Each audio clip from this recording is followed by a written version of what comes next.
everyone. I hope all of us are having a beautiful day today. Good morning, good noon, good afternoon, good evening. Thank you all to of all our participants joining us today on site and online. I would like to welcome you all to the 12th World Human Rights Cities Forum, Youth Talk 2.0, promoting youth participation and climate adaptation processes. Following a successful collaboration in 2021 between ASEAN Youth Forum, or AYF, and the Raoul Wallenberg Institute of Human Rights and Humanitarian Law, or RWI, in putting forward youth voices on the issue of human rights and climate change during the first Youth Talk session in the 2021 World Humanitarian Rights Cities Forum, or WHRCF. AYF and RWI are collaborating once again to present strategies for the participation of youth and climate adaptation plans for this year's Youth Talk 2.0 session. Prior to this session, the RWI and AYF have facilitated a series of workshops and discussions between the youth and local government representatives from Asia and the Pacific on the 1st and 2nd of October 2022. The output, which is the collective action plan on youth participation in national and local adaptation plans, will be presented by youth representatives and will be discussed by our panelist members who are here with us today. So you might be wondering, who is this person talking? Well, my name is Ken. My pronouns are siya, iya, she, her, and hers. I am a feminist and activist working on to progress transgender rights and liberation. I am from the Philippines and I am your host for today's session. So let's see what's going to happen for today. First, we will be graced with a welcoming remark. Second, we'll listen to the voices of the youth with the presentation of the action plan. Third, we'll have a panel discussion. Fourth is the part where we also hear from you, the participants, during our question and answer session. And fifth, we'll have a summary of today's session and a closing remark. So now let's get started. To give us an opening remark, let's all welcome Ms. Tuti Alawiyah, the Deputy Director of RWI Regional Asia Pacific Office in Jakarta, Indonesia. Ms. Tuti, the floor is yours. Thank you very much. Good afternoon, everyone. South Korea, Gwangju time. I would like to open this opportunity by saying, since this is youth talk, I believe it has to be fun, right? But I will try. So first, I would like to congratulate RWI team and AYF for conducting a few series of workshops prior to this today event to talk about how we could engage youth in a meaningful way in a climate crisis today. As we know that these past 3 days in Gwangju here, we can feel how important it is to talk about climate emergency, climate crisis, and who will be the best person to talk about it because it will impact generations 10 years, 20 years from now, or even 50 years from now is youth. So I'm very glad that today we have speakers. Thank you very much for coming and joining us offline. We have several speakers, Fitria, thank you, Nitishi, Mahendra, Kevin, and Windy, of course. Thank you very much for coming offline. And we have online speakers from East Timor, from Fiji, and from Indonesia. Thank you very much all. And of course, the online participants, thank you very much. So as we all know, climate crisis is affecting all of us today and later on. So this time from the AYF series of workshops, we would like to hear what type of recommendations you have that we can bring to our delegates, governments, and those who actually concerned about climate crisis and climate emergency to take actions, to do something today and for years to come. Hopefully, your recommendation will be guiding us on what to do, especially on how to engage youth in now and in the future. I think that's all. Thank you very much and have a great session.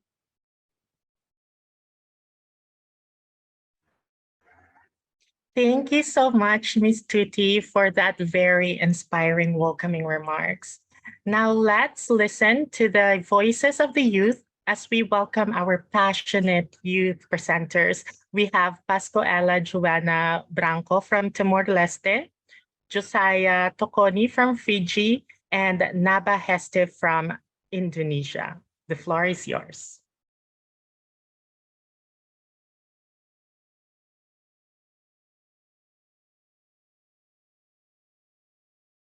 Ella, you are muted, dear. Sorry.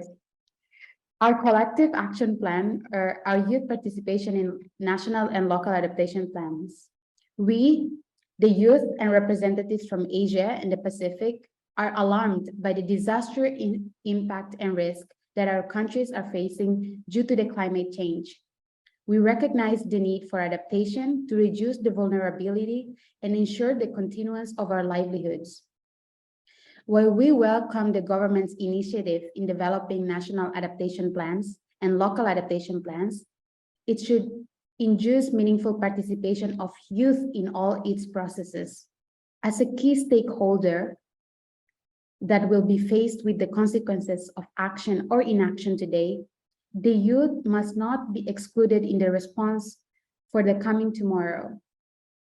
The youth have displayed great passion and willingness to be part of the solution. As such, their participation is vital to realize adaptation action on the ground. We have highlighted several action points that can be undertaken by national and local leaders to incorporate youth participation in national adaptation plans and local adaptation plans processes. The first steps leaders can do to secure robust participation of youth are: 1, to recognize youth as equitable partners and afford equal value to their voices by facilitating safe spaces for meaningful engagement of diverse representation of youth, including indigenous, religious, rural, diverse, people with sexual orientation, gender identity, gender expression, and sex characters, ethnic minorities, and people with disabilities through intergenerational dialogue with elders and current decision makers. 2, to mainstream recognition of youth as a key stakeholder by emphasizing the significance of youth roles in the development and a review of the national adaptation plans and local adaptation plans. And initiate youth engagement programs within the national adaptation plans and local adaptation plans processes, and keep the youth informed of the outcome of their engagement, particularly on their inputs. Hi, I'm Naba and I'm gonna continue the presentations. So to meaningfully incorporate youth involvement, their presence must be notable throughout the following stages. The first stages is within the planning stage. Youth can be involved to contribute ideas and suggestions for local authorities. That is possible through A, outreach to youth individuals and communities, B, youth capacity buildings on the risk, impact, and vulnerabilities due to climate change, the need for adaptations, and the different levels of government systems that can support the plan's implementations. C, facilitating consultation session with youth for risk and vulnerability assessment for potential areas most likely impacted and for groups with heightened vulnerability, that is those with poor living conditions, minority status based on gender, sexual orientations, disabilities, and etc. indicator setting, adaptation plan, drafting and budgeting. And the last one is establishment of youth working groups with diverse representations of youth communities to develop communication strategies that are inclusive, culturally responsive, and reflective of known barriers to communicating with the most vulnerable populations group. And the second one is within the decisions-making stage. The youth can be involved in the creations of policies by being allowed to analyze and scrutinize draft policies prior to their finalizations. The third one is within the monitoring stage. The youth can be involved to track the plan's output and objectives through the establishments of a system or platform for official to inform youth of existing data for each indicator and the parameter used for its assessment. And the last one is within the evaluation stage. The youth can be involved to provide feedback for the plan's implementations by being included as part of the evaluation team to assess the result and impact of the adaptation plan, particularly on youth groups, and being designated as the target respondent for the evaluation survey or forum.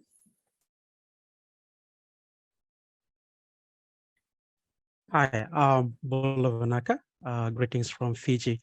Furthermore, in bolstering wider participations of youth and raising communities awareness, leaders are encouraged to allocate fundings and engage expert resources such as academics, researchers, or government representatives for youth mentorship programs, advocacy, and project coordinating structure, like the National Youth Commission or similar local structure, to better coordinate and represent voices of young people, to translate the national and local adaptation plan to vernacular or local common languages that are easily understood by members of the community.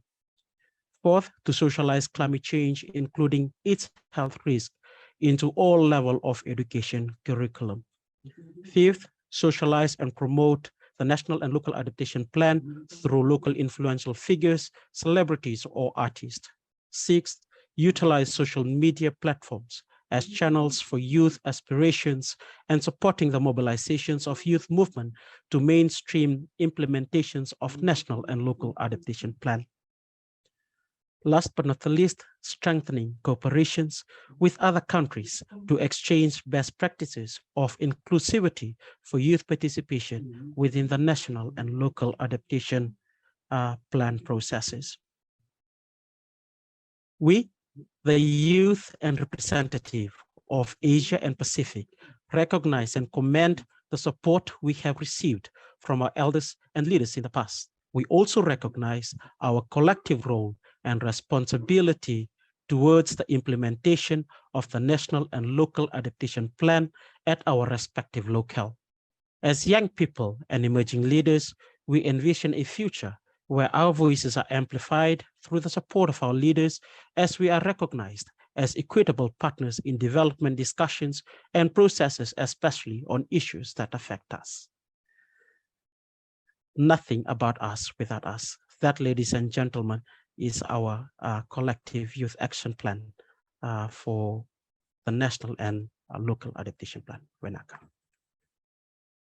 Thank you, youth presenters. Nothing about us without us. And we will continue to demand accountability from the government and world leaders for rights-based, people-centered, and equitable actions with urgency, because we are done waiting. The time is now. Again, thank you, youth presenters, and let us now jump in to the third part of our session, the panel discussion.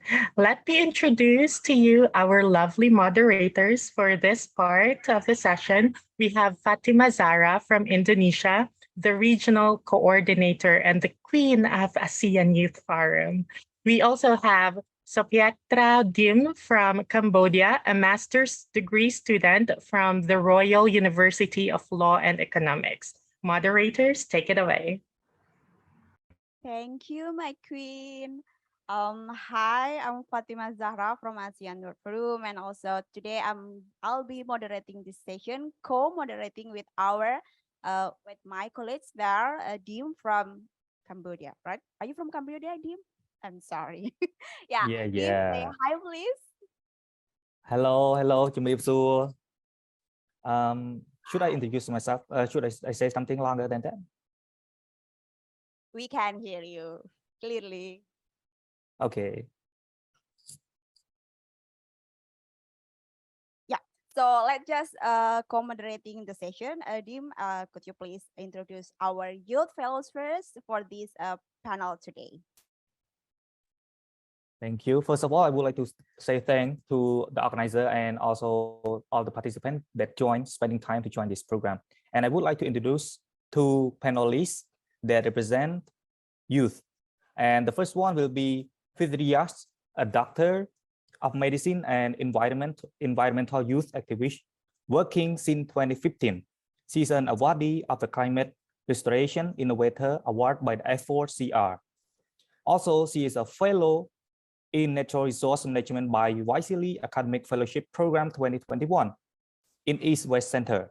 She established a lead academic fellowship program 2021 in East-West Center. She established a lead single in Indonesia chapter Pontianak, which aimed to educate people to stop littering and empower youth to take action for a better environment. Besides that, she has spoken at many international high-level policy consultation forums, representing youth locally and regionally.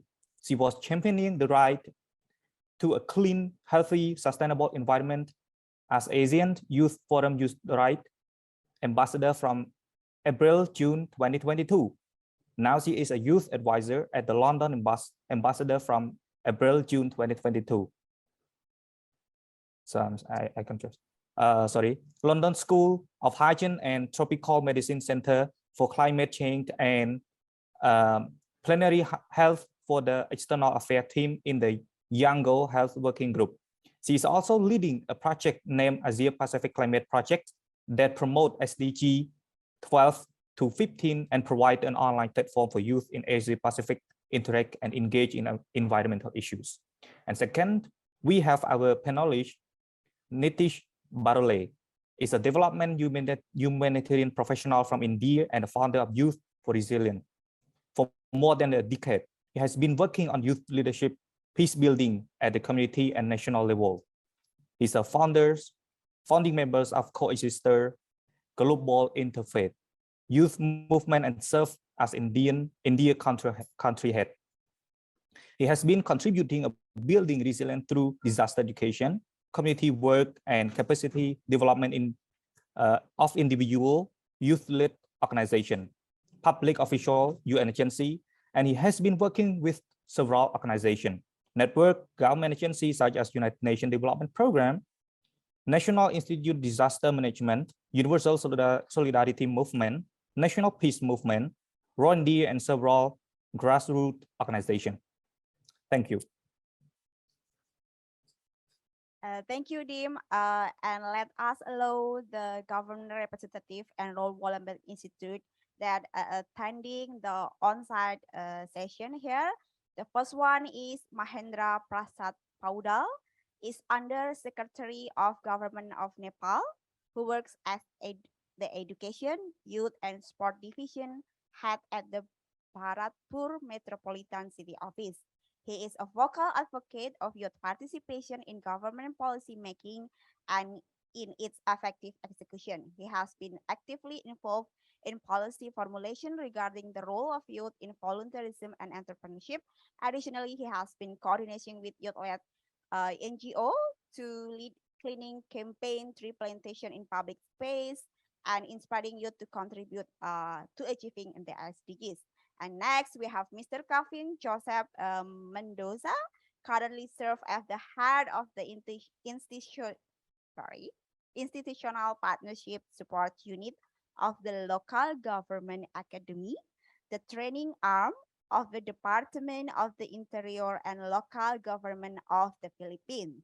As the Local Government Operation Officer of the DILG, he has a decade of experience in public service, primarily in the development and implementation of the capacity development intervention in various fields such as local government partnership, management, climate change adaptation and mitigation, and disaster risk education, management, and training and development. Okay. And the last one, but not least, our queen, Miss Windy Arini, the program officer at the RWI in Jakarta. She manage activities and on localizing human rights in the context of SDGs in Asia Pacific and RWI engagement with young people in the region. Her multidimensional role also allow her to oversee national programs in collaboration with the Indonesia Ministry of Law and Human Rights. That's for the panelists today. We can start the discussion by to allowing the comment to hear the comment from our panelists about the youth recommendation or the action plan that has been drafted by the young people in the 2 days session before this WHRCF 2 weeks ago. Back to you, Tim. Yeah, thank you. You already asked the question to panelists, honestly. So we're gonna discuss on the comment on the presented action. So I would like to start from our first panelist with Rias. What do you think about the comment presented previously? And just to clarify, we have only 5 minutes for each panelist. Thank you. Thank you so much. Hello, good afternoon, everyone. Greetings from South Korea for our fellow in online. And yeah, I can say that I'm 100% support of the youth statements that just read by our fellow Ella and the friends here, because I just want to say that that's all the basic things that I can say all of the youth ask the space when they want to engage in the process, throughout the process, either in the either policy making, not only mention about NAP and LAP, but in the other things. So specification for the NAP and LAP, because currently the climate crisis is also impact not only, okay, we are not living in the fine situation, that the situation is not favorable, but also it's triggering eco anxiety currently. So it's a common term for our fellow, for my fellow, for the youth to raise their voice. I'm currently experiencing the eco anxiety. I'm worried about my future because the climate crisis, and this is their voice. And I'm definitely 100% support their voice to be heard, to be counted in the policy processes, and not only the document that needs to be delivered to the government or other related stakeholders, but also involve the youth directly inside throughout the process, like the fellow already mentioned, planning until evaluation stage, which that will be very important to ensure like there will be no us without us. And that's perfectly correct, because all of the times we youth only targeted as the beneficiary. Okay, we made the policy, blah blah, but how about change or shift the point of view, make the youth as an equal partner, make the youth as the active participants throughout the process. I once invited to talk with the local government in my city. I came from a local city that far away from Jakarta, far away from the capital of Indonesia, and I understand that there will be an equal understanding and awareness for the government to involve the youth. And definitely I will be happy to join and to involve throughout the process. But back again, this relationship should be goes both ways, right? When you have the relationship, when someone doesn't want to open the door, so you cannot join or just establish the connection. And that's what's happened when the government and also youth. So through this process and the national adaptation plan, and also ensure the youth in the local adaptation plan will be very important, because we as one of the marginalized and vulnerable groups of people, of course, we experience a lot, especially for the youth fellow, especially in the local or indigenous people, indigenous fellow youth, in their experience more forest degradation, the climate change, the flood and anything. So I can say that I'm really support the statement, and I'm looking forward for the next step for what will we do after the statement be delivered. And again, I want to repeat, there will be no us without us, because youth voice is matter. Thank you. Thank you.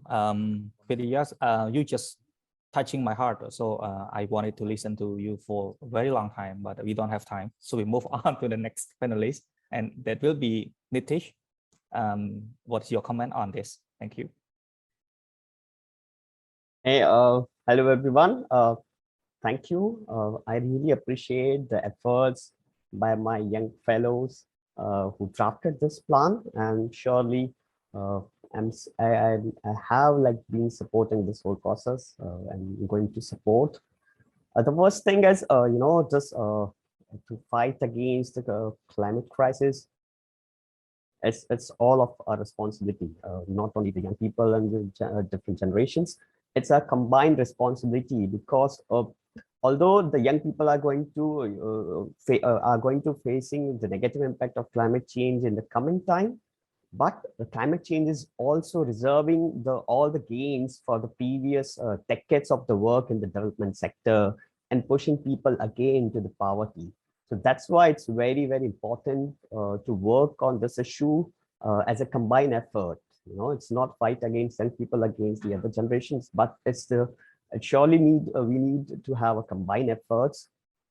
As far as the action plan, there are like some fantastic suggestions, and I also like to include this monitoring and evaluation processes, what we are talking, and giving the space for young people to represent their views and have a representation in the dialogue process. But it also should be to monitoring and evaluation of this consultations processes, because a lot of time you are invited in this all consultations. We work hard, we propose all our consultations, but after submitting this consultation, there's no update or the progress report on how much this suggestions and the action plans are included in the main processes. So the monitoring evaluation should also be work on that way. The other thing which my fellow colleague also mentioned is this need to be go to very, very remote areas, because especially the marginalized and the vulnerable population is affecting, but still the language and technology remains a barrier. So we should also need to work on removing these barriers, especially the language barriers and the technology barriers, to reach out to the people who are actually like suffering a lot from the climate crisis.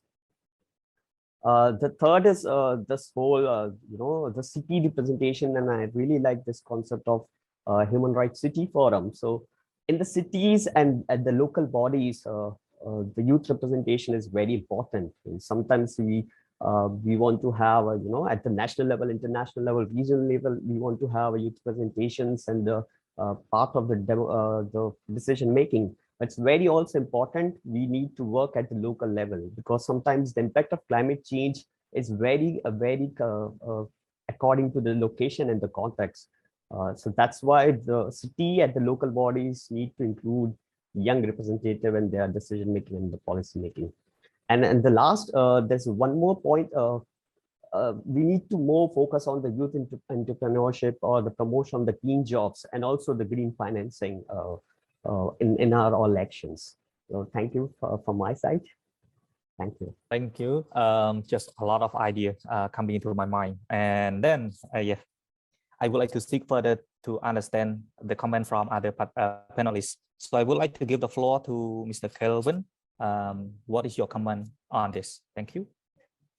Hello, thank you.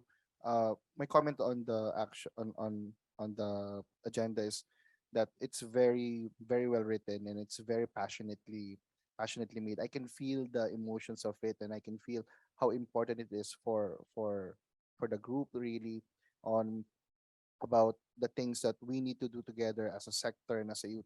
But I think what's more important is for us to get the message across. There are certain reasons why there is still some difficulties in trying to get across the climate issue, the climate crisis, towards our policymakers and our decision makers. It's because a lot of the people don't feel the urgency of the matter, but in reality, this is urgent. This is now. This is about people dying every day because of the climate crisis. When we are able to really get the message across that this is equal to, or more than the more immediate needs that we have, or that it affects our immediate realities, the sooner that decision makers will take attention. And I think the youth is a good catalyst, really, for this change, because at the end of the day, the youth, and legally, I'm still part of the youth in the Philippines.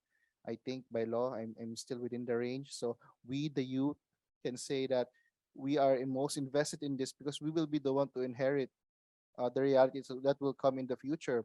And if we don't do anything about now, in the future, we won't be able to do anything at all. So there is really a need for us to get the message across, to make them feel the pressure, and really make them understand the reality that this is an issue of our times. This is the crisis of our lifetimes. While previous generations have dealt with world wars, they have dealt pandemics that's greater than the COVID pandemic. We are dealing with potential human extinction, really. The RCP projections, being technical here, the RCP projections for climate change has worsened in the past few years. The IPCC have released certain projections that have worsened over the years. We have to act now because at the end of the day, it will be our end if we don't do anything about it. So I hope that this becomes not the end all and be all, but rather a first step towards really consolidating our voices, making it heard, not just in the ASEAN, not just in Asia and the Pacific, but across the world, so that countries that really affect the emissions, countries that have a big stake in this, countries that have the biggest chunk of the pie and really influencing the policies globally will be able to really commit to actions that will reduce climate change. So it begins with us, but it will not end with us. That's it. Thank you. Wow, thank you, thank you. Those problems are all the problem for us as a whole. So it's very powerful and a motivational one. So let's move on to Windy, Miss Windy. The floor is yours. Thank you.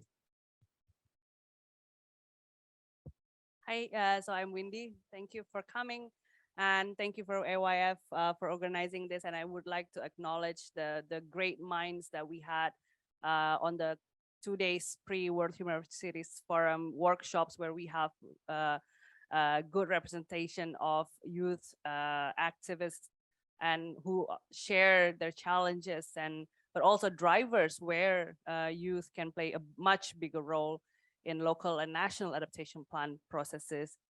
And regard to the action plan, I think it's really well written, and I kudos to the drafting team. And but I'm a firm believer of education, so I really like where there is in the action plan education and raising awareness about climate change and the impact of climate change to youth and their rights has to be increased, because during the discussion pre-World Human Rights Forum, knowledge and awareness of the youth about climate change and the impacts to their life varied. So if they have a good understanding and awareness about this issue, their role would be hopefully much bigger.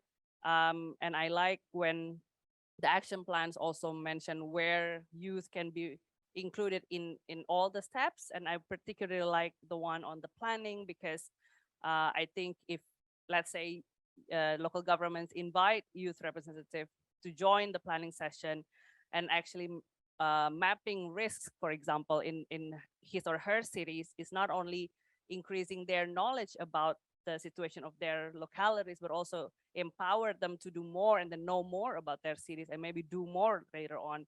And it's also part of education processes. So, but I think what's important now is what's next. Like, I think Fitria also touched upon on that. I really hope that after this event, this action plan would be used as a point of departure, not only for youth, but also for us and for local governments, CSOs, academics, universities, to talk to each other, and especially make something more concrete on the field. Like, this is what we have now. Can we do it?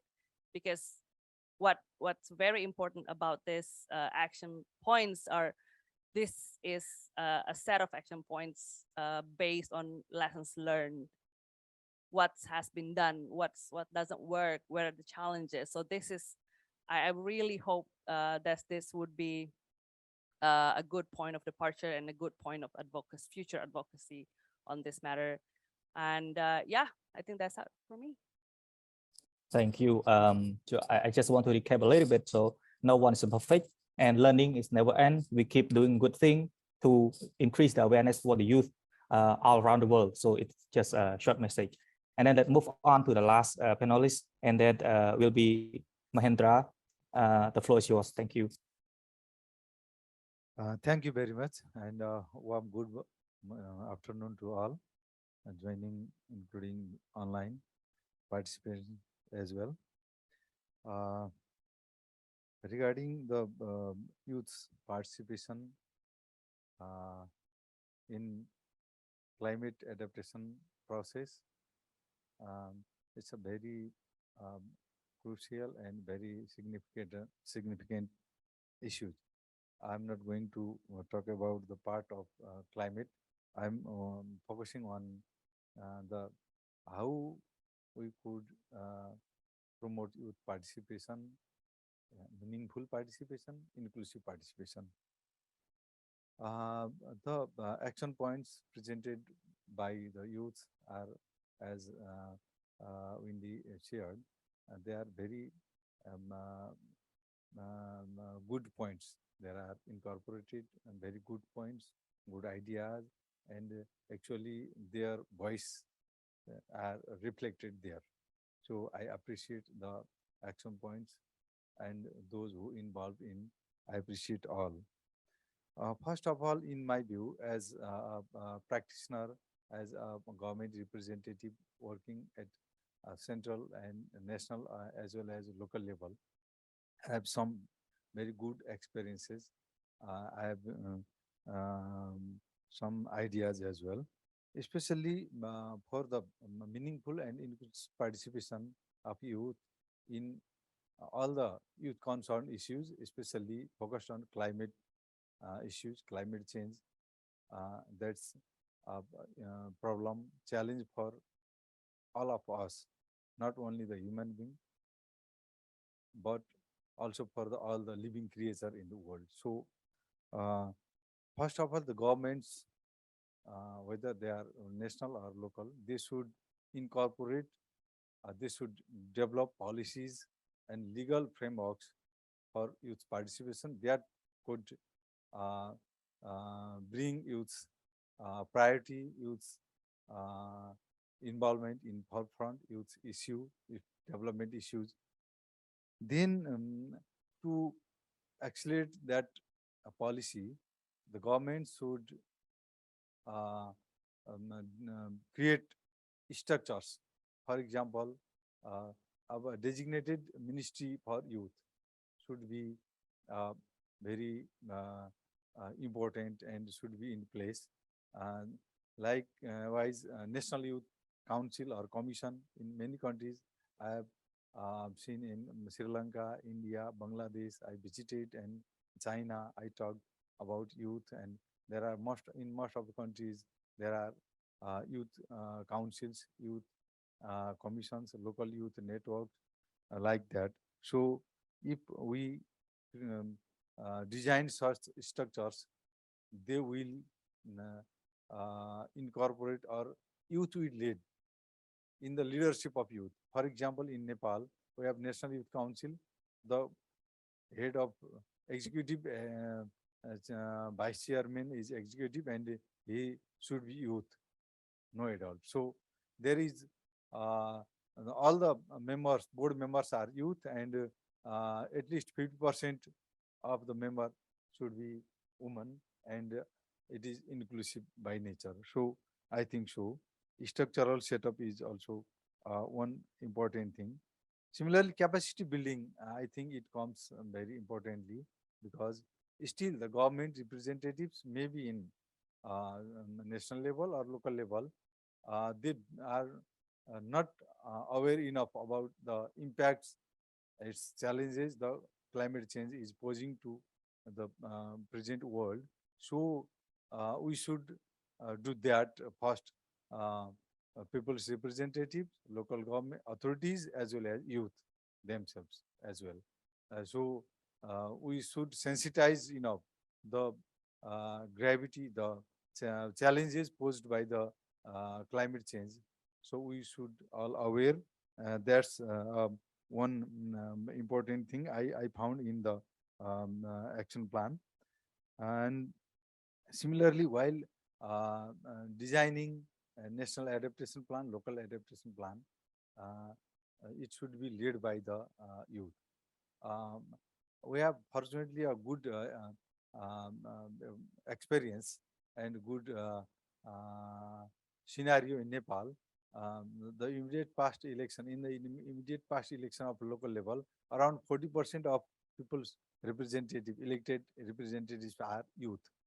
So that's a very good symptom, trend. But still, all the elected representatives don't have enough idea and enough awareness about climate change. So I previously mentioned that. And then if we capacitate well, then their meaningful participation comes then. Otherwise, if they are youths and the authorities and people's representatives are not aware enough about the problem, then the participation would not be meaningful. So the next point is that I think important is advocacy. Advocacy through media, social media, online media should be done because the with the proper advocacy, we will be able to collaborate with youth in the climate action issues, climate action, responding climate change. So I think advocacy is most important for the participation as well as coping with the problem. So then, in my view, in my experience, youths have done a lot of contribution in many areas of the social development, national development, as volunteer, as blood donor, as cleaning campaigner, as other social campaign against social evil, social problems.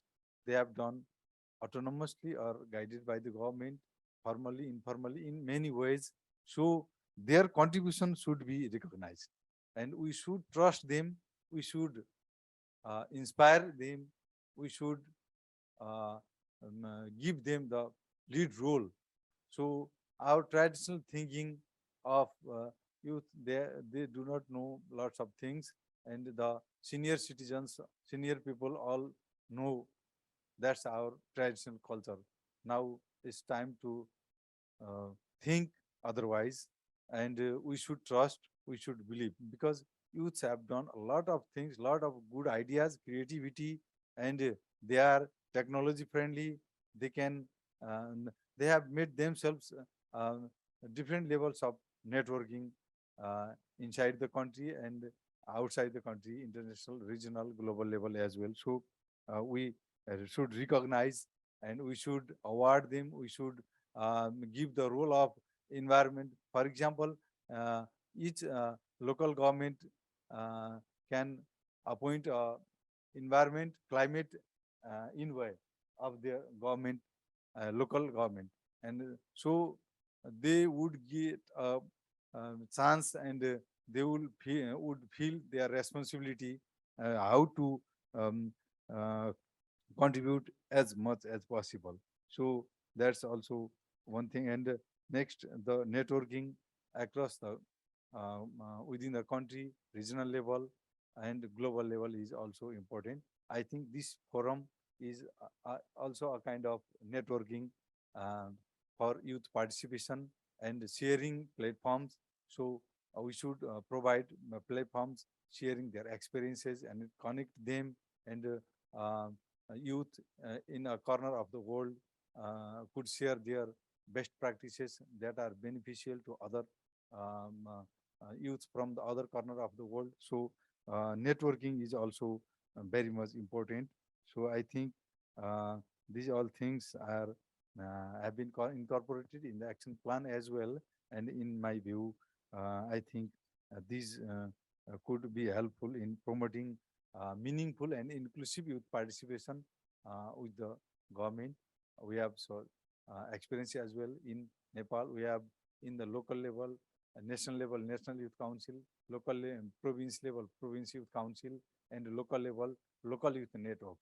There are each youth clubs in each ward, and they gather and they form a local level, municipal level network of youth. Their Excuse me. responsibilities, and they are working for sanitation, environment, plantation, and other SDG and other related issues.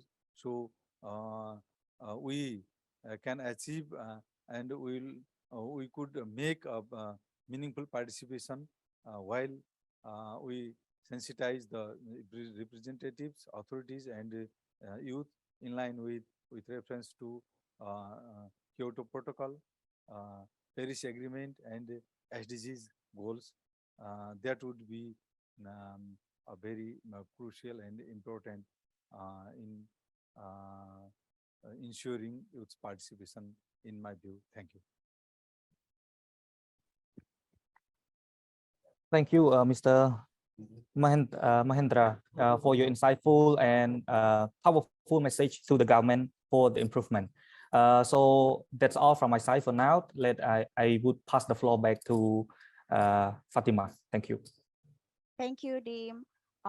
Okay, many of us can feel the emotion, right? The passion in the recommendation that drafted by the young people, because we were thinking the recommendation while we are facing the extreme flood, extreme heat. So it is very normal for us to be emotional. So, and for me, it's not only us that should be emotional, but also all of us, because we could die anytime by an extreme flood, by extreme heat, right?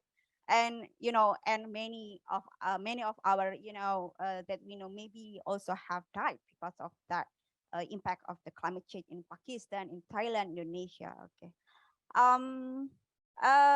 And let's move on to the panel, this discussion flow. But I'm so sorry to announce that we only have a very short time, so please keep short, okay? The first question to Calvin. The Department of Interior and Local Government of the Philippines has issued guidelines for local government to develop local climate change action plan, which highlight participation of local stakeholders.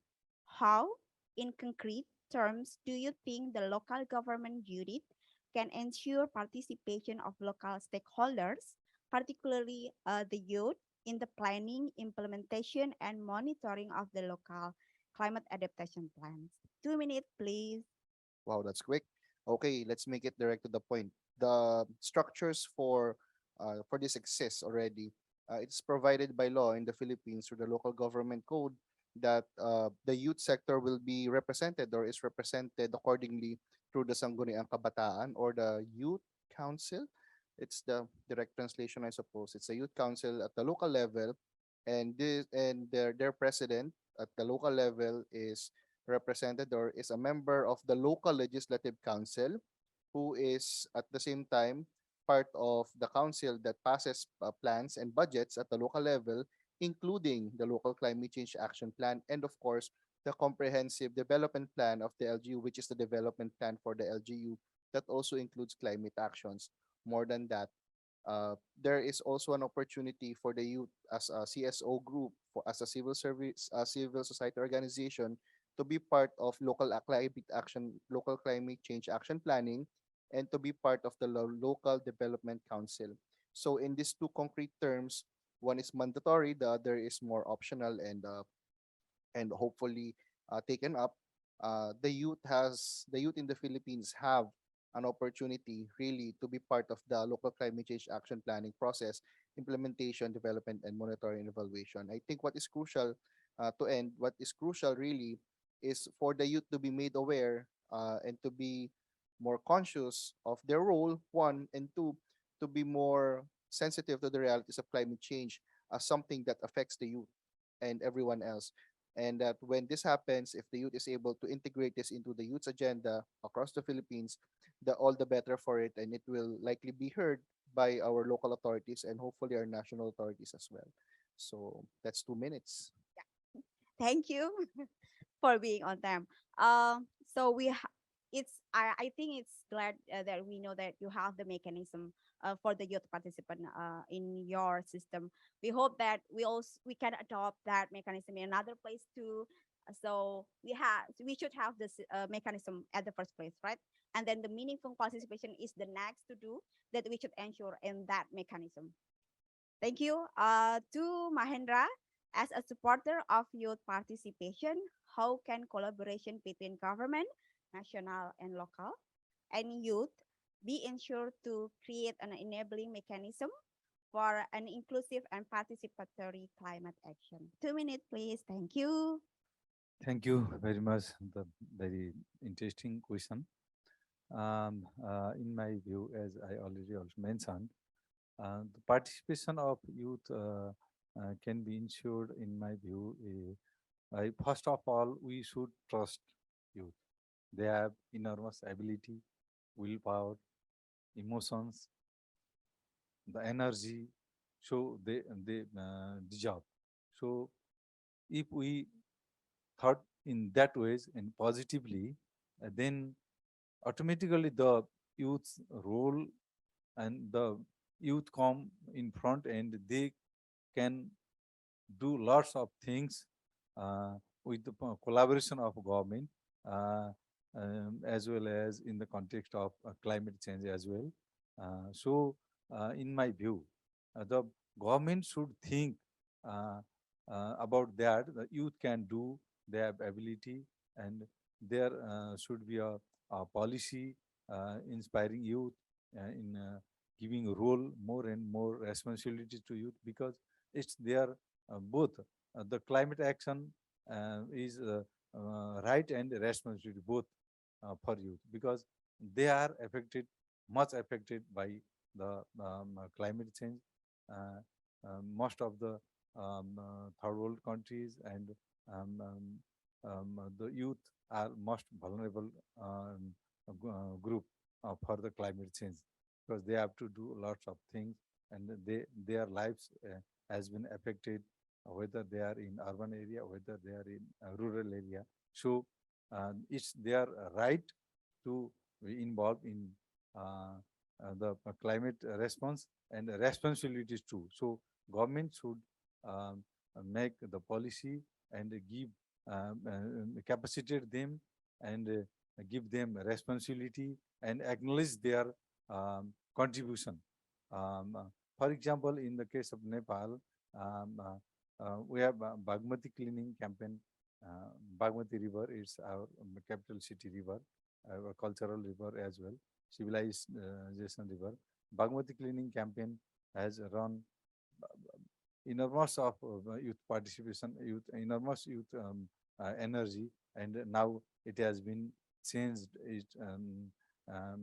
drastically. So that's one. Next part is in Nepal there are community forest user groups, around 30,000 community forest groups across the country, and they have contributed.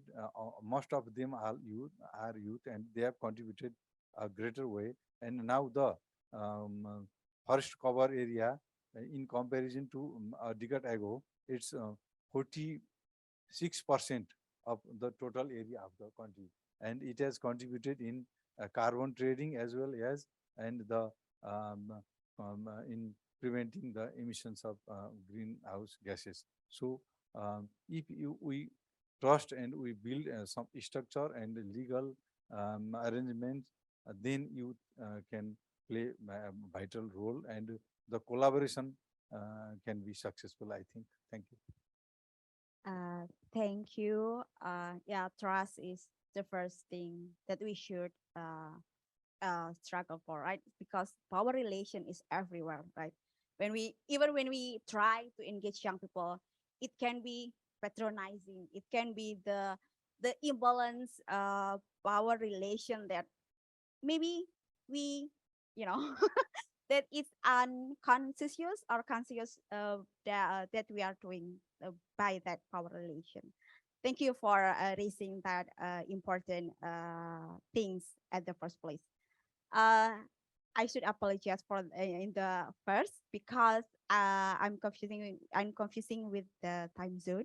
I thought it could be finished in 10 minutes, but we had still have 1 hour. So sorry, Kelvin. We can have longer discussion there. No need to rush. Okay, if you want to have another comment on that question, so please you can add. But first, let's move on to Kawindi. What is your take on the current state of available adaptation plans and their link to human rights? Do you think it's sufficient to ensure youth participation? Yeah. Thank you. So my answer would be based on our recently published report, actually, who was co-written by that guy with blue shirt, Victor. And so the research is basically focusing on national adaptation and to what extent the available national adaptation integrate or incorporate human rights and gender equality in accordance with international human rights laws. And the findings is human rights has not been systematically integrated into national adaptations. And some of the research national adaptation hasn't even mentioned human rights at all. But I think it begs also the question, like those that have, the important question is how's the implementation then? Because it's always been like that, right? You have good laws, but implementation is always a big question mark. And then if we take the first question to the local level, yesterday at the local adaptation session that we have in the morning, we've discussed quite extensively why human rights is important in local adaptation plannings, especially as more and more cities are being affected by the impacts of climate change. People living in urban areas, including the youth from various backgrounds, are very much vulnerable now, especially those who have been living with so many difficult situation, like increase their vulnerabilities because of the impact of climate change in urban cities, in urban areas. But I believe that cities and local governments and central government can help the more comprehensive integration of human rights or incorporation of human rights in national and local adaptation planning processes, including involving the youth wherever they are and wherever their background might be. Talking specifically on youth participation, at the time of our research, there were only very few national adaptation that specifically target or mention youth. One of them is Kiribati, and Kiribati was one of the case studies or promising examples that were discussed in the pre-World Human Rights Forum sessions with the youth activists. And I believe that, I hope these action points presented earlier would be a seed to plant in other countries and other cities to have more concrete and more meaningful active participation of youth in adaptation planning processes and institutionalizing it in state and city documents would be one of the number one step forward, I would say, because I believe there's not many countries in the world that actually institutionalizing the right of young people to participate in any topic or any themes of governments. Because yeah, I had a chance to have a discussion with some youth representatives and activists specifically working on environment and climate change. there aren't really many of those institutionalized, and it's really a pity. So again, I really hope that this action points would be maybe a small step, a small thing to help this agenda move forward. So yeah, I believe I don't have 2 minutes. I have more, right? Yes, please. No, but yeah, I think that's it. That is all. But I really hope to learn more from you guys, both online and offline. What's your experience working with youth, or you being youth yourself, or being a local government, CSOs? What's your take on this? What's your sort of concrete recommendation, both for the local governments, the universities, the youth themselves? What can we do? Like this, yes, climate change has to be now, and so youth participation has to be now. So what do you see would be the best step moving forward? Because we have quite a lot of number of participants here, so we have a lot of brain to pick. Thanks. Thank you, Kak Windy. It's great to know that CSO, like Royal Wallenberg Institute, our partner, mobilize their resources to create this kind of spaces to meet the government representative as well as the young people, because we need that space, right? We need to also to claim that space. And I think the next thing is also to work together that to make sure that that kind of space is safe, because we cannot expect the young people to speak if the space is not safe, right? And to make sure the space is safe, is this our responsibility together to for so the young people can speak in the safe space. Yeah, thank you. And Mr. Calvin, if you want to add the comment for the previous session, please.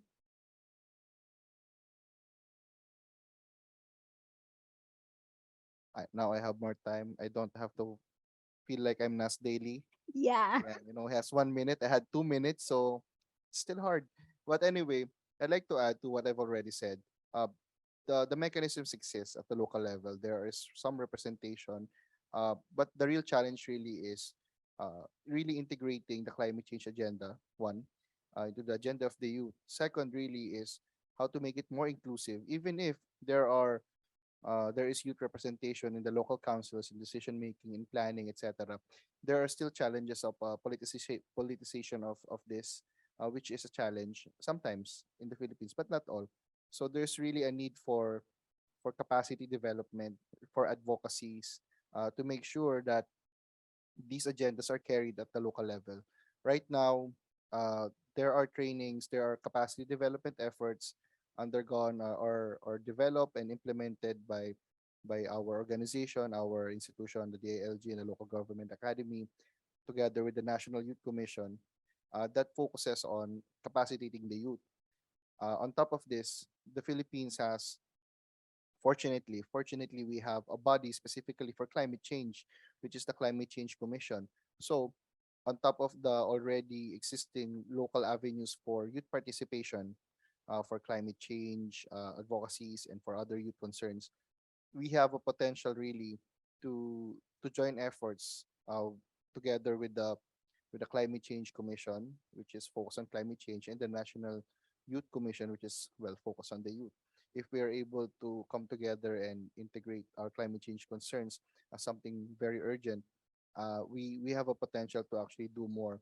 The challenge we just really have to find a way to knock it out of the park by making it part of an agenda that's bigger than just one sector.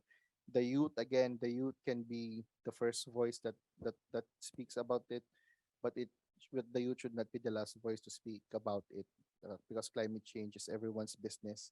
Everyone's affected by it. Before, climate change was a nebulous thing. People didn't know what it meant. A few years later, people suddenly understood, or beginning to understand what climate change is. Climate change is when you cannot farm properly because the seasons are messed up. Climate change is when places that didn't have storms suddenly have storms.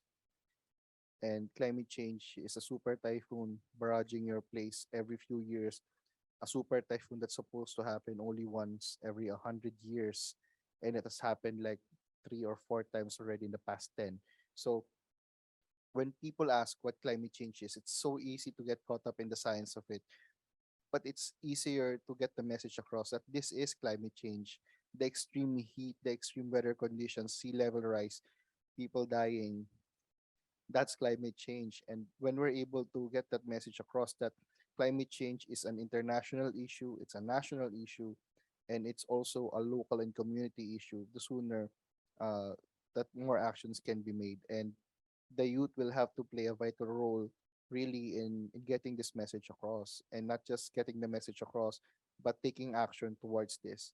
Uh, while activism is great, it's also great to put this also in the halls of our decision makers. Activism is good for advocating this, but we should also find ways to integrate this into the decision making level. So it's really advocacy in the streets and advocacy in the halls of power to make it happen. Because after all, I believe most of us, if not all, are democracy, and we have to make use of all the available means for us to democratically affect our decision making and our ways forward. Because if we don't, we'll probably be dead in a few years. I'm just kidding, but it's the truth. Really, that's what climate change will do to us. So I hope the youth will be able to take action, and together with everyone else, we will rise above the greatest challenge, the greatest existential threat of our lifetime, which is climate change. So that's it for me. That's more than 2 minutes now. Thank you. Thank you, Kevin. Yeah, thank you for raising the challenges because we know when we have the mechanism at the first place, we also need to continuously talking about the challenges, the reality check, and also the representative, right? Who are the representatives that we are engaging? Are we engaging the marginalized group in that mechanism? Because if not, climate change is one problem, but climate justice is another problem. We know that Pakistan is only contribute to only 1% of the carbon emission, but now many people, thousands dying, and like the word even like doesn't care. The word doesn't care, but doesn't enough care about what happened in Pakistan that only contribute to the 1% of carbon emission that mentioned in the research of Royal Wallenberg Institute. Yeah, I learned from that. Okay. Thank you. And I believe for the question for the youth panelists will be addressed by Dim. Dim, over to you. Thank you, Fatima.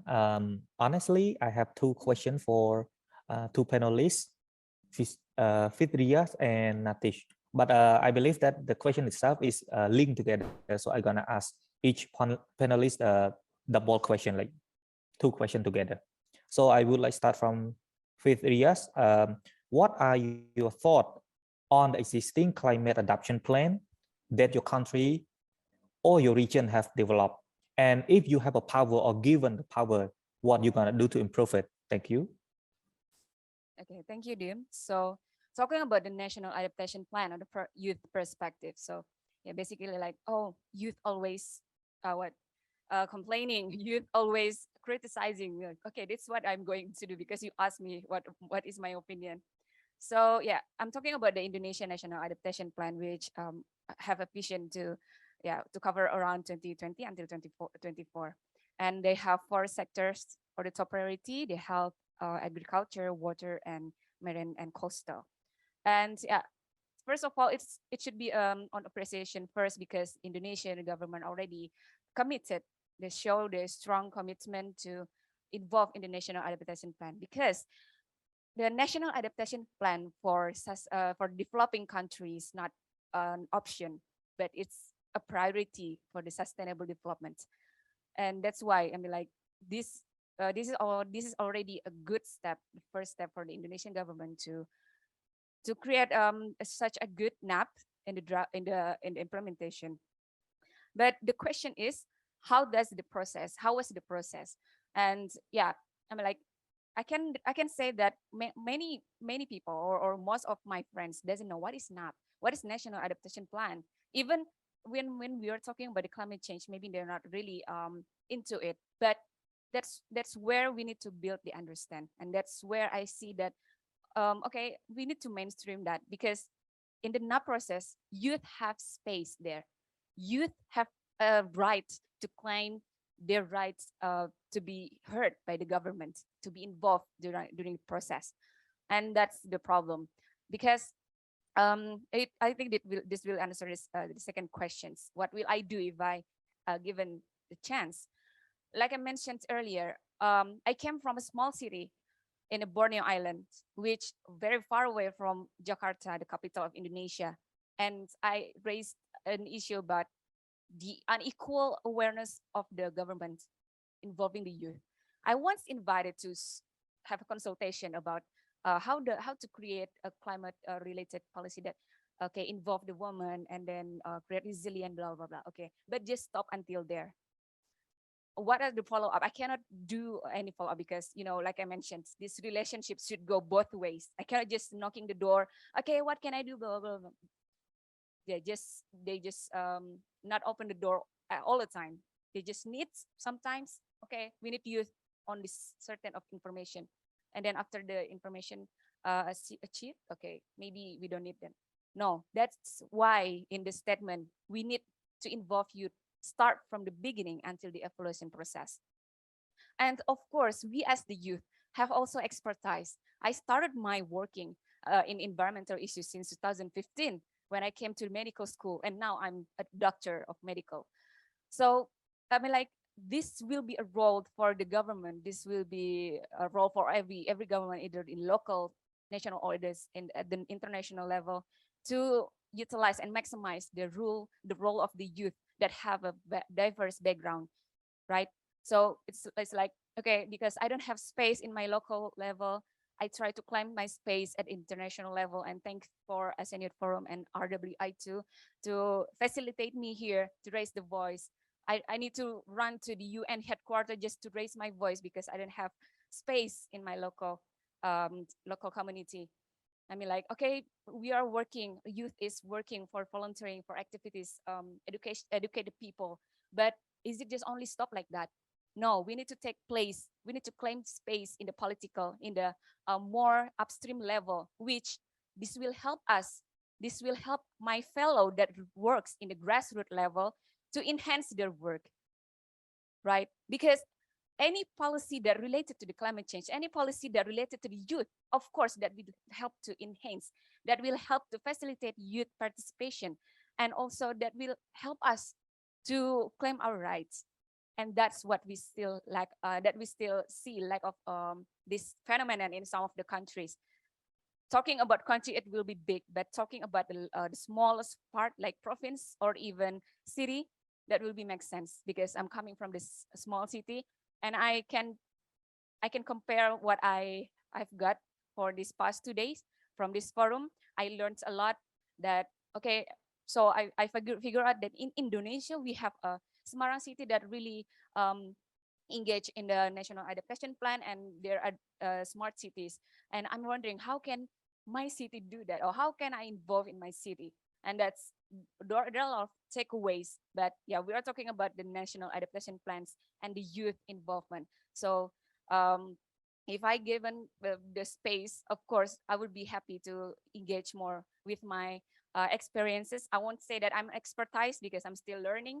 And yeah, like I said, maybe most of the government thinks, okay, youth just can criticizing, complaining. Okay, no, we are just claiming our rights to be heard, because in this national adaptation plans, I'm really agree for what or the other panelists said. It will be a problem for future generations, where me and my other fellow will be there, and we are the group of people that contribute less to the carbon emissions, but bear the burden most.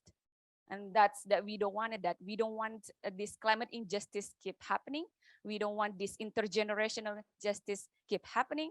We want an equal opportunity, because we deserve our rights. And because I think I'm the last panelist here, I just wanted to say that let's collaborate for our better climate adaptation efforts. Thank you. Wow, thank you. And the same question to the next panelist, Nitish. What do you think about this question? The floor is yours. Thank you. Okay, thank you very much. First thing, I really appreciate what's the discussion we are having today. And I echo what my fellow panelists said. I also want to, one or two points which we already have discussion. And right now, what we are seeing at the Indian and even the South Asian region, the National Adaptation Plan, what Mr. Mahendra mentioned, the first barrier is, it's always the institutional or the structure barrier, which didn't allow young people to join in this whole processes. The second is always the capacity building part. Have been working. My fellow is also last 6 years. She's working. But when you want young people to invite, there will be like always should be the emphasis to to support young people to build their capacity so they can positively contribute at different levels. And we already have some different expertise. But for this forum, we need a lot more emphasis on the capacity building side. That's how we are going to have a more meaningful contribution. So meaningful youth engagement is important, but also the meaningful youth contributions, it's also needed. The third is always the power dynamics, which Fatima mentioned earlier. It's because of a cultural or the traditional way, sometimes which doesn't give rights or consider young people to contribute in all this processes or even decision making. And the last point, which there's some barriers which what I'm seeing is also the recognition of young people as a contribution in this whole processes. So once we have like proper structure and the institutions, that way we can have recognitions. And I really I've been in another conference right now, and there's a one great example is given by like fellow participants from Nepal about their constitutions allow young people and the women to have like a fixed percentage in the local governing bodies and in the parliaments, and that's how you increase the participation of all these things. Now the second part, what can be done more? So I think I just want to have like one or two or three the key ads. What I want to say is what I'm seeing is this whole process is government is taking the whole process on any like ownership. It's like climate change adaptation plan and the working. It's a more on the government sides, and but there's also very need to have every stakeholders inclusion in these processes because we are all going to be impacted by the climate change. So it will always be our responsibilities, all stakeholders and even young people to have our definite role and the responsibilities, how we can work more in the climate change adaptations plan at local level, at national level, even state level. So sometimes it's all is government driven, at the national level, and that's how it avoids other stakeholders to contribute well. The second, which is also in our action plan, nothing about us without us. I think this should be followed at everywhere because there's a lot of discussion. Young youth, children, and young people are vulnerable. But this whole process tend to take decision for the vulnerable group without including them. So it's like decisions are made for the vulnerable group, but it should be like a decision should be made with them. That's the process way and the structure way we need to go. Nothing about us without us, but it should not be like other people taking decision for us. It should be like with us you take decision. And the This reduces the sense of ownership. That's what I always see, like uh, even for the young people's inclusion. So it's already, once the draft is ready and everything process is ready, then you invite young people and other stakeholders to give their comments and inputs.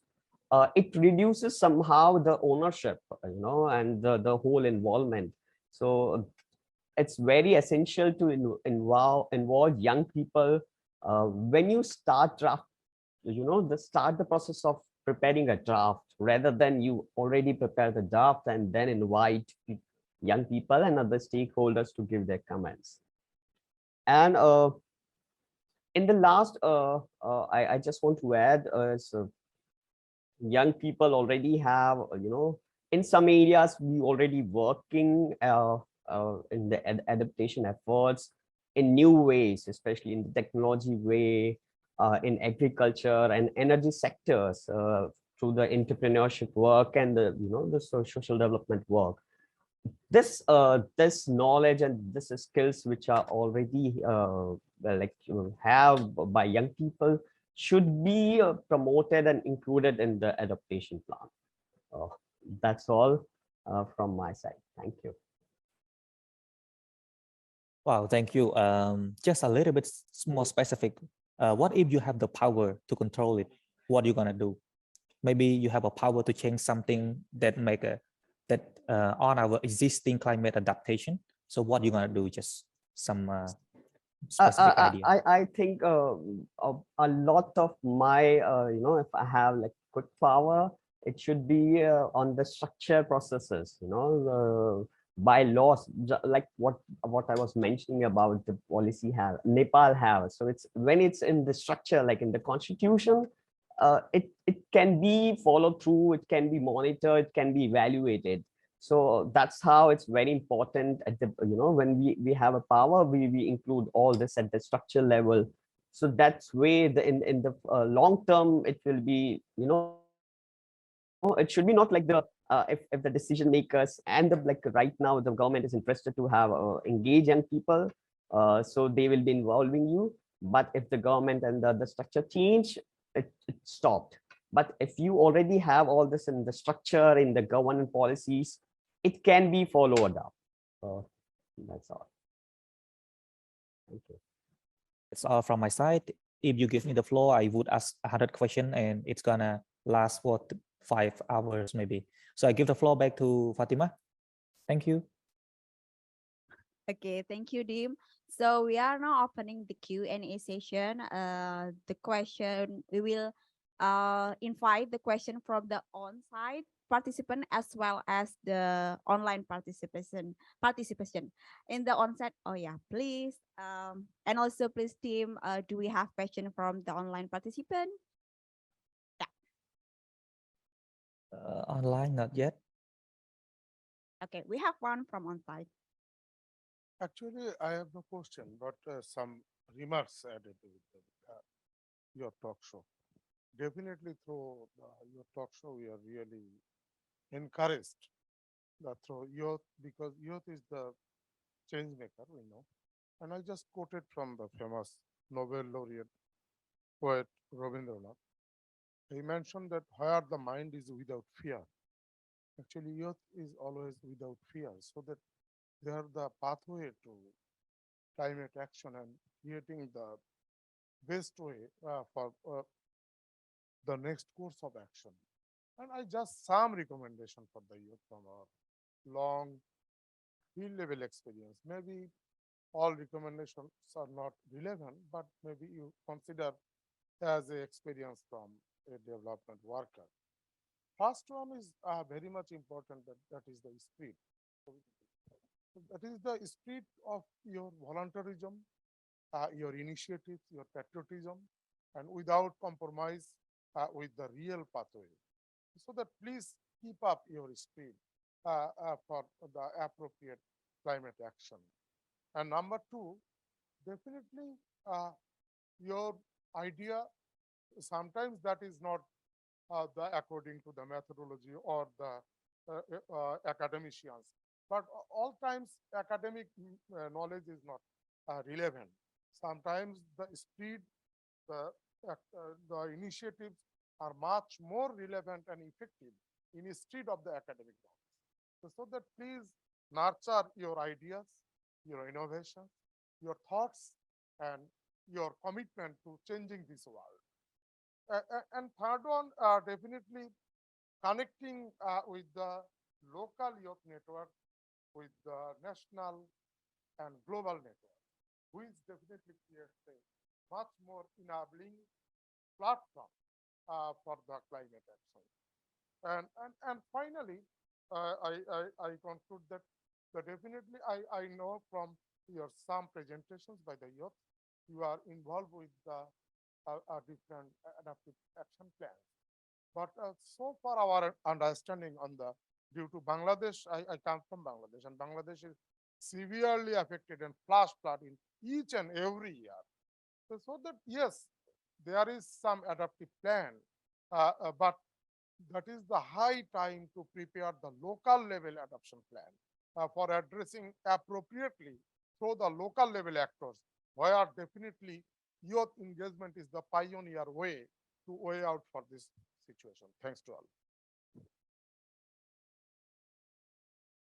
Okay, someone want to respond maybe from the youth panelists? Okay, Fitri, please. Thank you so much, sir, for the additional inputs. And I'm truly agree for what you've been said, because especially for the second one, like you mentioned, things about the academic sometimes not really relevant when we put it into the implementation in the field, right? And yeah, I just want to add something maybe like in the NAP itself, like how can the implementation is not only okay based on the academics things, but also considering the relevance. Example like okay, Indonesia NAPS already said they try to implement the gender sensitive one, but the question is in the big mark question, how does the implementation? But also I think what will be very important also about the traditional indigenous knowledge, because you know we cannot deny most of our countries have indigenous people, indigenous communities, that their knowledge, their experience, their life depends on the nature. They know how to manage the forest. They know how to protect the environment. But we come with the paper academics like this. Okay, you need to do this. No, they will not do that. So that's why the consideration to put the indigenous knowledge also will be important, not only for the national adaptation plan, but also for the other things that related to the policy making that will be affected to all of the people in the country. So I think I just want to add that. Thank you. Yeah. Thank you, 50. And I think also echoing what we learned from the session yesterday or today, that if we mal-recognize the vulnerable community, so there will be maladaptation, right? So we should also be aware of what kind of the knowledge and also the representative and also the communities that we are engaging during the process of adaptation plan or anything in the policy making.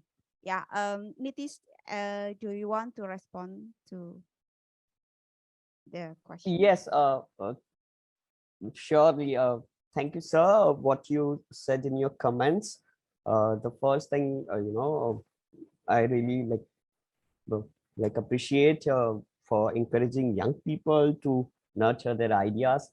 And I want to add, sometimes young people brings the radical solutions, and they're in a more hurry rather than the process, especially if you see in the COP and everything. So that's the added flavor young people bring in the whole processes. The second thing, what you mentioned, and I really have written, I wanted to share earlier also, the local level adaptation plan and the work, it's very much needed, especially the what she said about the indigenous and the local knowledge, because I believe all the impacts of the climate change and what's happening, the negative impacts, it's affecting different places very differently. So that's why it's very important to work at very local level using the traditional knowledge and the skills which is already community have, and community resilience is like one of the fantastic thing we already have in our existing knowledges. It's just sometimes when we go from outside, we don't recognize, or we just want to come from the top. Uh, uh, as you said, you are from Bangladesh, and I just want to add, the volunteers role, the young people role in Bangladesh. They are playing in, the early warning during, especially in the disasters. It's very much a read case study how young people and the volunteers can, to reduce the losses of life. So I think that's the way it should be to work, include, like, involve everyone at very local level. That's how we are going to build resilience at the community level. Thank you. Yeah, thank you, Nitis. I think at this point we are reminding that we always need the space of intergenerational dialogue, right? So the elder generation and also the younger generation can learn from each other experience.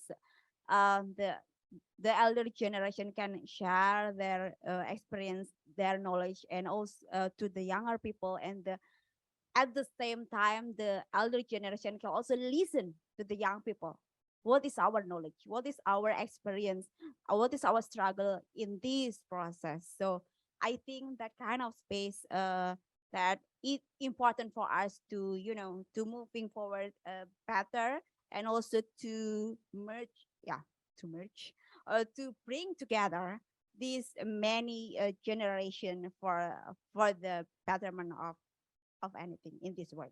Yeah. Yep, Kevin, please.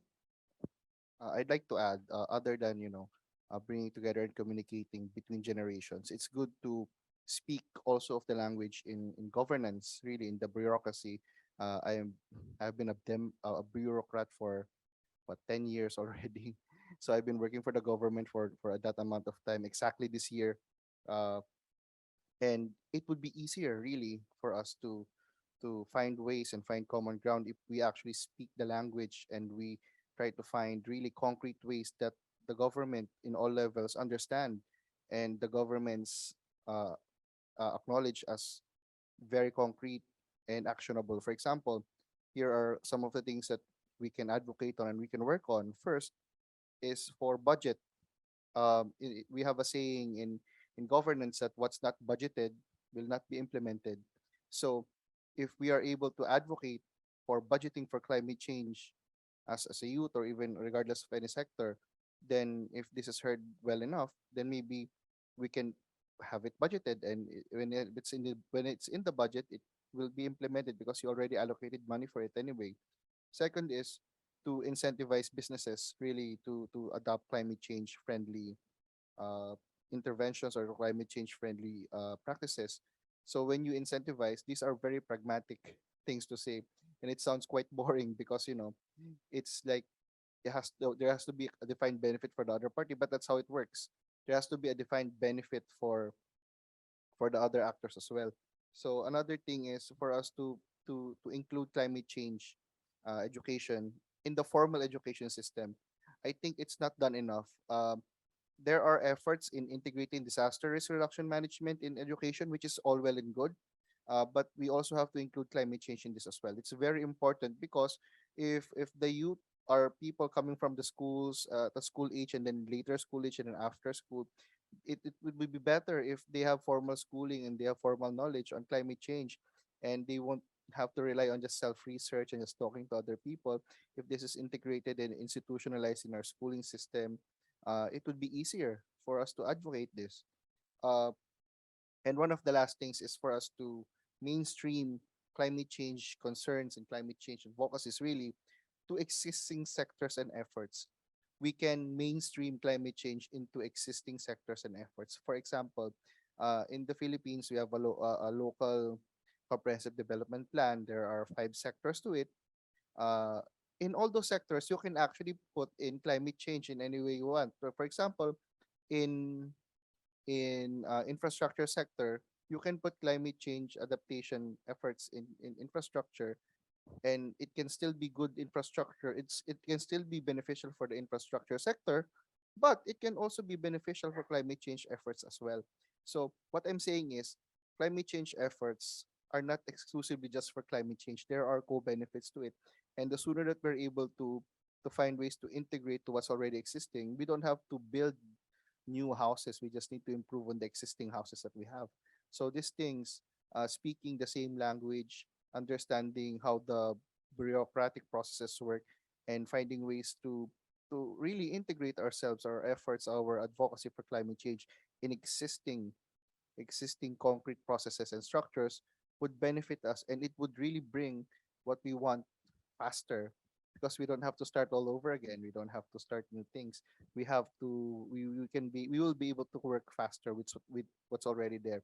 And I think this is something that we can do, because sooner or later we will be in the same positions as the people that are older than us anyway.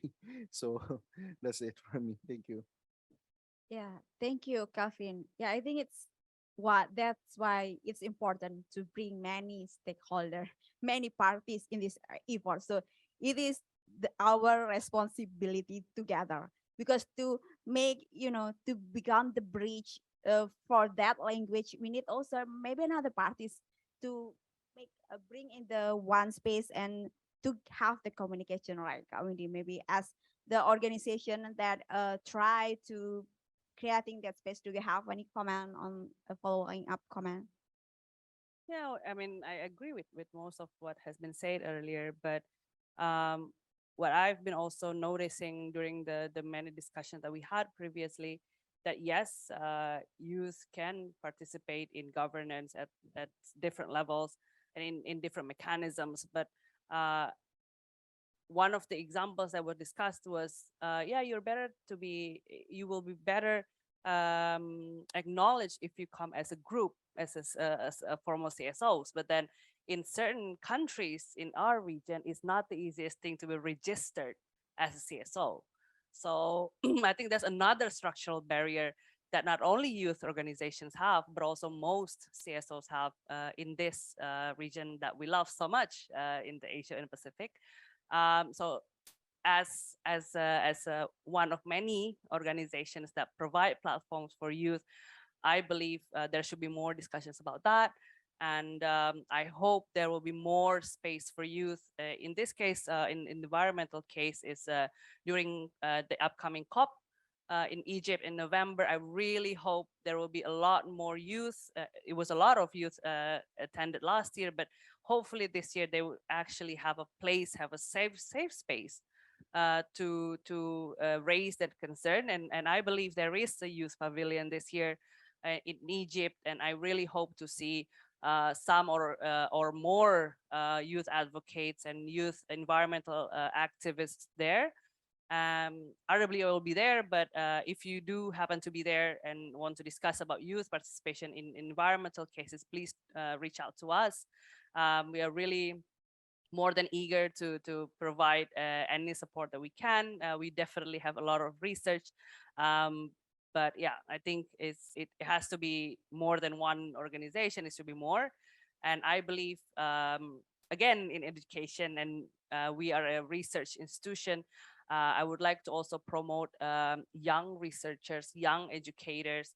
You have brilliant minds, and let's put it in writing. Let's promote your work, educational and research work, up to the international, regional, national level stages, whatever that you have available on in your disposal. But especially maybe also youth coming from indigenous background, their knowledge needs to be, they need to research on themselves, their community. I think because we've been discussing a lot in RWI lately that indigenous scholars is very rare. So we have to promote that, especially youth from indigenous background. Our good intern back in the office in Jakarta, Jess, mentioned a very valid points. She's a youth herself, and she said the loss of environmental damages that made the indigenous people lost their environment and livelihoods may also impacted in the loss of identity of the youth themselves, because they may have to leave their environment, their house, their culture, their identity to search for better education, better livelihood elsewhere. And that's something that might be lost if we don't preserve it well. And I think one of the ways to preserve that is to do research on youth and youth from indigenous background, preferably done by themselves. So yeah, I think that's a lot of me. Thank you. Yes, please.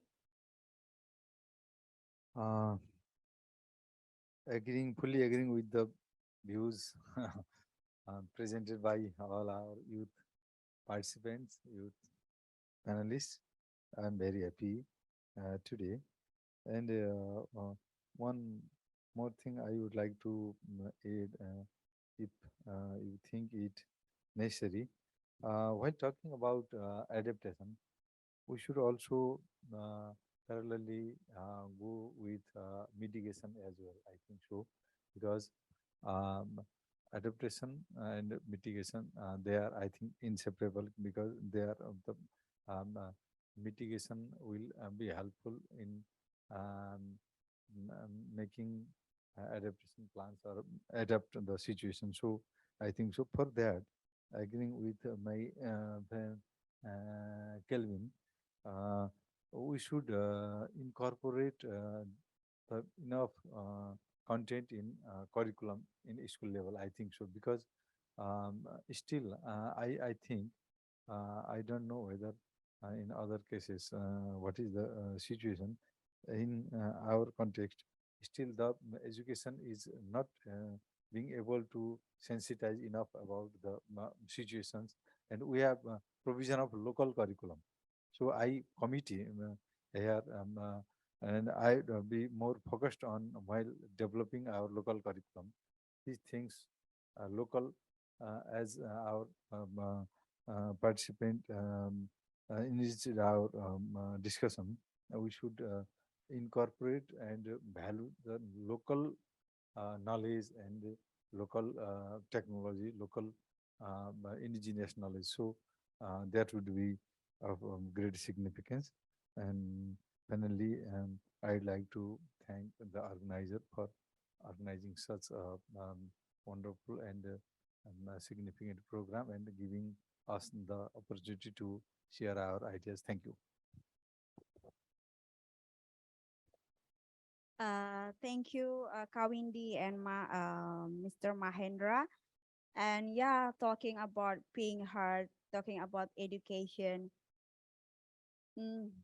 there are many things that we should do, right, to be heard. And many efforts that we should do to be heard. One of the way that we can afford is by collaboration. And by the collaboration, one of the implication, thank you, Calvin, for raising about the funding, because I think the one who have resources need to also willing to invest to the capacity building and also the empowerment of these young people, because I believe these youth activists that are being here right now cannot be here, couldn't be here without they were being empowered. And we should be willing to invest in that process of the empowering of these young people. We cannot expect young people speak if we are not empowering them, right? Yeah. And also, let's give applause at the first people for this discussion and also this space. Yeah. Thank you so much, Dim. Do we have question on online? On my side, there's no question. Yeah. Okay. So yeah, I'm sorry that we are running out of time for real now. Okay. But before we close the session, let's us have a photo session, yeah. Again. Is it by Zoom or there? I don't know. The photo session. So hybrid session between the on-site and the online photo session.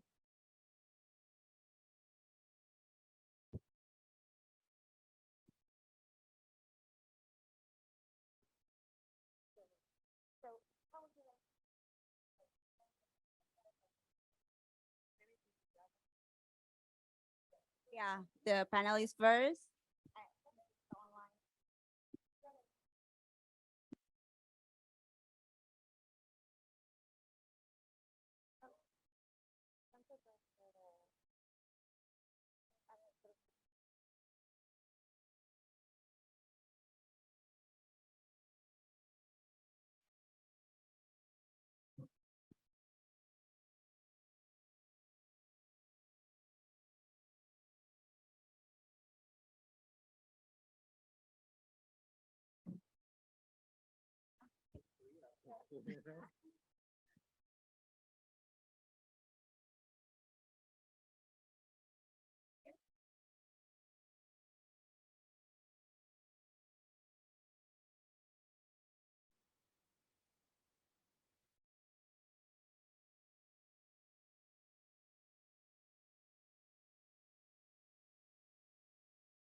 Yes, please.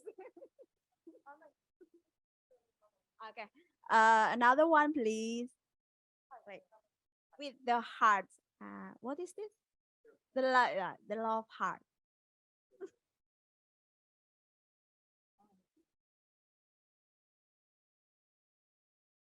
Thank you.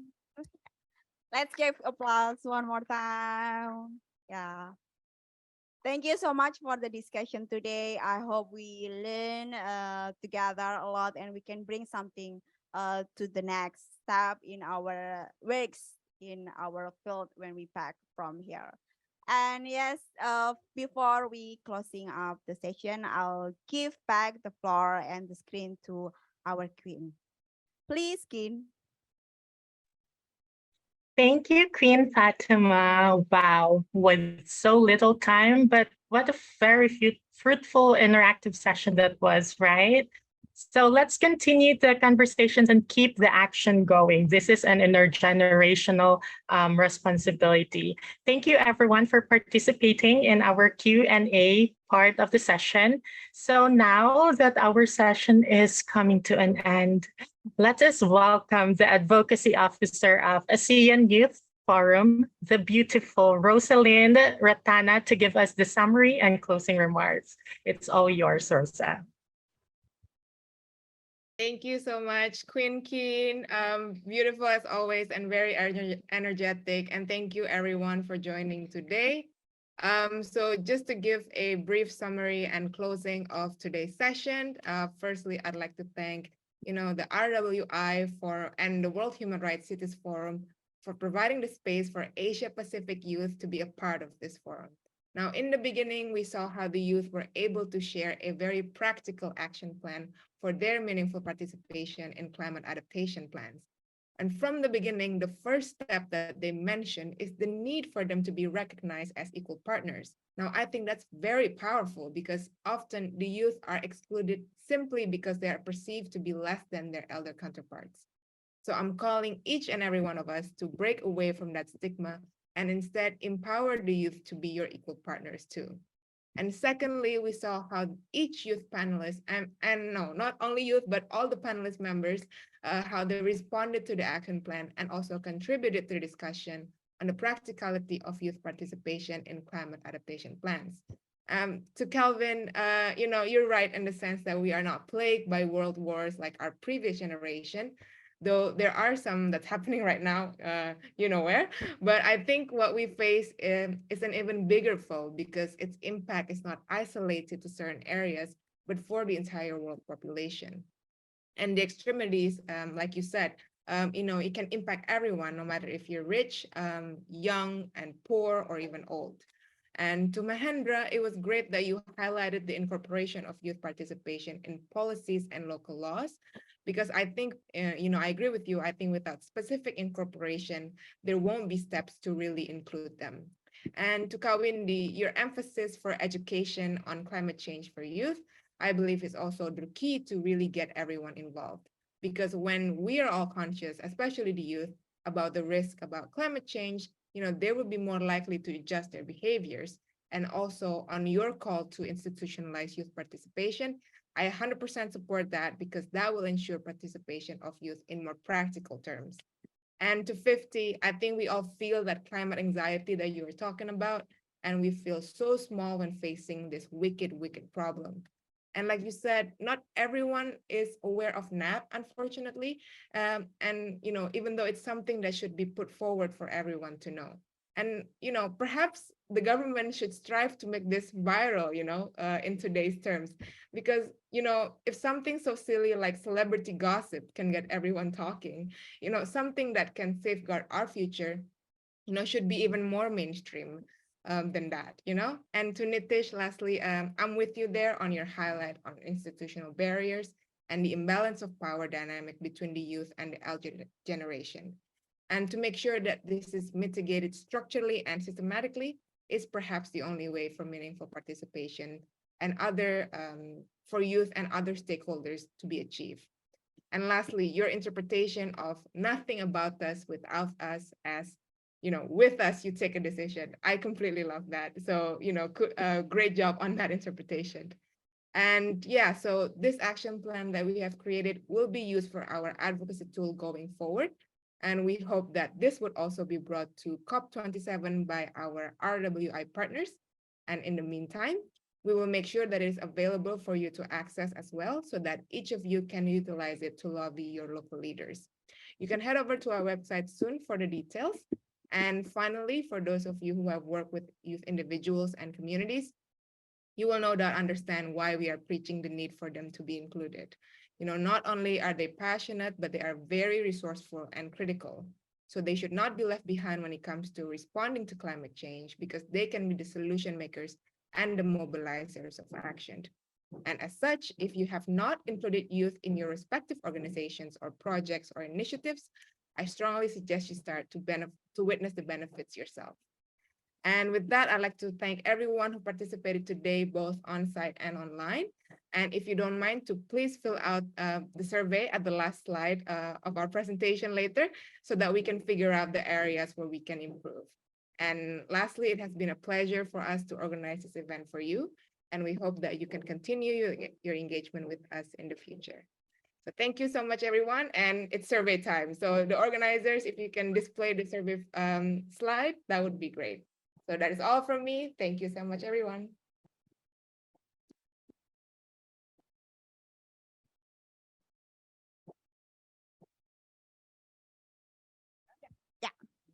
Thank you so much, Kawindi, Mahendra, Calvin, and 50, and all the participants on site and online. Thank you. Kamsahamnida.